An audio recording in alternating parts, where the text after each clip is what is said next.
2 Corinthians 12 verse 9. He told me, "My grace is sufficient for you, for my power is made perfect in weakness." This powerful verse, spoken by Jesus to the Apostle Paul, reveals a foundational truth of the Christian faith. God's grace is not only enough, it is strongest when we are weakest.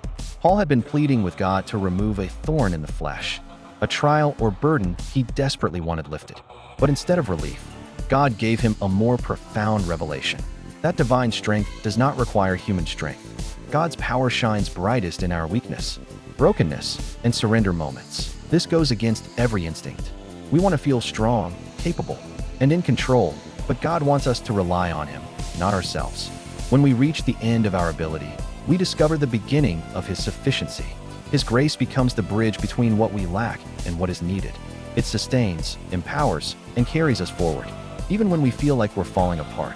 As Christians, we are not called to hide our weakness. We are called to boast in it, because it reveals the glory of God at work in us.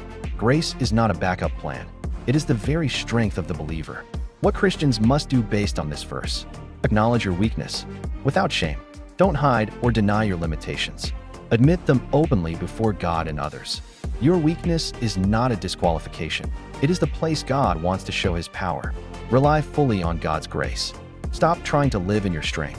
Invite God's grace into every moment, especially the hard ones. Remember, His grace doesn't just forgive, it empowers. Stop striving for perfection. You don't have to be flawless to be faithful. Let go of performance and embrace dependence on Christ.